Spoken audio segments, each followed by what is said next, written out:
20,000 down, తగ్గుతున్న వెండి rate. బంగారం, వెండి ధరలు ఇటీవల ఊహించని స్థాయిలో మార్పులు చూపుతున్నాయి.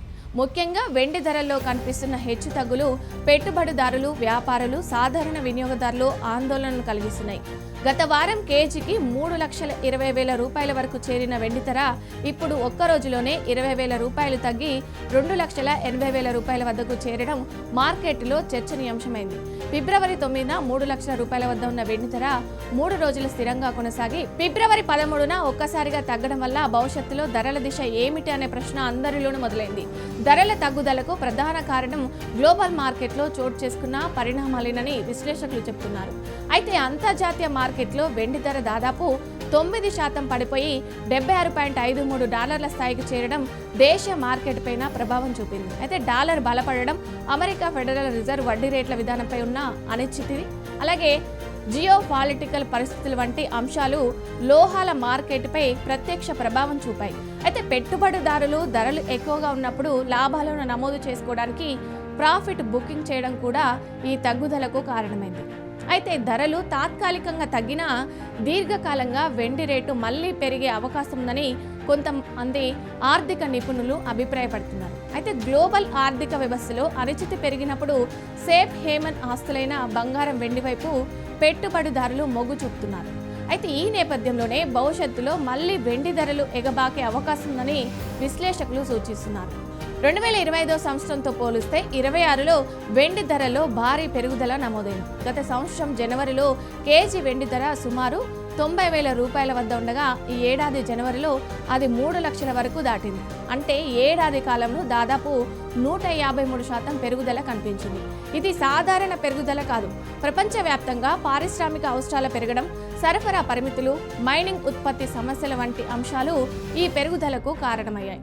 వెండి ధరలు పెరగడానికి ప్రధాన కారణాలలో పారిశ్రామిక వినియోగం అత్యంత ముఖ్యమైనది. ప్రస్తుతం ఎలక్ట్రిక్ వాహనాల తయారీలో వెండి కీలక భాగంగా మారింది. బ్యాటరీలు, కనెక్టర్లు, సర్క్యూట్ వ్యవస్థలో వెండి వినియోగం అధికంగా ఉంటుంది. ప్రపంచవ్యాప్తంగా ఎలక్ట్రానిక్ వాహనాల డిమాండ్ పెరుగుతున్న కొద్దీ వెండి అవసరం కూడా పెరుగుతుంది. ఇదే విధంగా పునరుత్పాదక శక్తి రంగంలో, ముఖ్యంగా సౌర విద్యుత్ ఉత్పత్తిలో వెండి వినియోగము విస్తృతంగా ఉంది. సౌర ఫలకరాల తయారీలో వెండి ఒక ముఖ్యమైన లోహం. దేశాలు కార్బన్ ఉద్గారాలను తగ్గించడానికి సౌరశక్తి వైపు అడుగులు వేస్తున్నందున వెండి డిమాండ్ మరింత పెరిగే అవకాశం ఉంది. టెలికాం రంగంలో కూడా వెండి వినియోగం అధికమైంది. 5G టెక్నాలజీ, అధునాతన కమ్యూనికేషన్ పరికరాలు, చీప్ తయారీ వంటి రంగాలలో వెండి అవసరం ఉంటుంది. వైద్య, సాంకేతిక, బయోఫార్మా రంగాల్లో కూడా వెండి వినియోగం ఉంది. వెండికి యాంటీ బ్యాక్టీరియల్ లక్షణాలు ఉండడంతో వైద్య పరికరాలలో, గాయాల చికిత్సలలో ఉపయోగిస్తున్నారు. ఇక ఈ అన్ని రంగాల్లో డిమాండ్ పెరగడం వల్ల దీర్ఘకాలికంగా వెండి ధరలకు మద్దతు లభిస్తుంది. ఇక పెట్టుబడి కోణంలో చూస్తే వెండి ఒక ప్రత్యామ్నాయ పెట్టుబడి సాధనంగా గుర్తింపు పొందింది. బంగారం ధరలు అధికంగా ఉన్నప్పుడు కొంతమంది పెట్టుబడిదారులు వెండి వైపు మళ్లుతున్నాయి. తక్కువ మొత్తంలో పెట్టుబడి పెట్టే అవకాశం ఉండడంతో చిన్న పెట్టుబడిదారులకు ఇది ఆకర్షణీయంగా మారింది. అయితే వెండి ధరల్లో ఎక్కువ వొలాటిలిటీ ఉంటుంది. ఒక్క రోజులోనే పెద్ద మొత్తంలో పెరగడం లేదా తగ్గడం సాధ్యమే. కాబట్టి దీంట్లో పెట్టుబడి పెట్టేటప్పుడు జాగ్రత్త అవసరం. గ్లోబల్ సరఫరా పరిమితులు కూడా ధరలపై ప్రభావం చూపుతున్నాయి. మైనింగ్ ఉత్పత్తి తగ్గడం, రవాణా సమస్యలు, అంతర్జాతీయ వాణిజ్య పరిమితులు వంటి అంశాలు సరఫరాను ప్రభావితం చేస్తాయి. అయితే సరఫరా తగ్గి డిమాండ్ పెరిగితే ధరలు పెరుగుతాయి. ప్రస్తుతం కొన్ని దేశాలలో మైనింగ్ ఖర్చులు పెరగడం, పర్యావరణ నియంత్రణలు కఠినతరం కావడం కూడా ఉత్పత్తిపై ప్రభావం చూపుతున్నాయి. అంతేకాకుండా డాలర్ మారకం విలువ కూడా వెండి ధరలను ప్రభావితం చేస్తుంది. డాలర్ బలపడితే లోహాల ధరలు కొంతమేర తగ్గే అవకాశం ఉంటుంది. డాలర్ బలహీనపడితే వెండి, బంగారం ధరలు పెరిగే అవకాశం ఉంటుంది.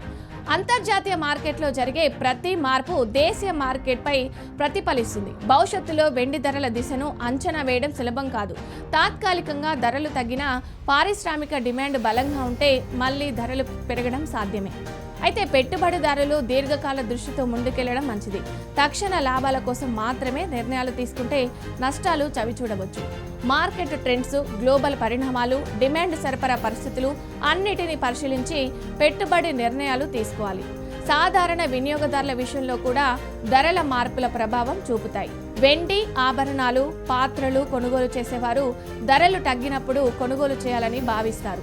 కానీ దీర్ఘకాలంలో అవసరాన్ని బట్టి కొనుగోలు చేయడం మంచిది. ధరలు పూర్తిగా ఎప్పుడు తగ్గుతాయనే అంచనా వేయడం కష్టం. మొత్తంగా చూస్తే వెండి మార్కెట్ ప్రస్తుతం ఓలాటైల్ దశలో ఉంది. ఇటీవల భారీగా పెరిగిన ధరలు ఇప్పుడు కొంతమేర తగ్గినా గానీ దీర్ఘకాలిక డిమాండ్ బలంగా ఉంది. ఎలక్ట్రిక్ వాహనాలు, సౌరశక్తి, టెక్నాలజీ రంగాల విస్తరణతో వెండి వినియోగం పెరుగుతుంది. అదే సమయంలో గ్లోబల్ ఆర్థిక పరిస్థితులు, డాలర్ ప్రభావం, పెట్టుబడిదారుల ప్రవర్తన ధరలను తక్షణంగా ప్రభావితం చేస్తున్నాయి. కాబట్టి వెండి ధరల భవిష్యత్తు ఈ అన్ని అంశాలపై ఆధారపడి ఉంటుంది. జాగ్రత్తగా విశ్లేషించి నిర్ణయాలు తీసుకుంటే మాత్రమే లాభదాయకంగా మారుతుంది.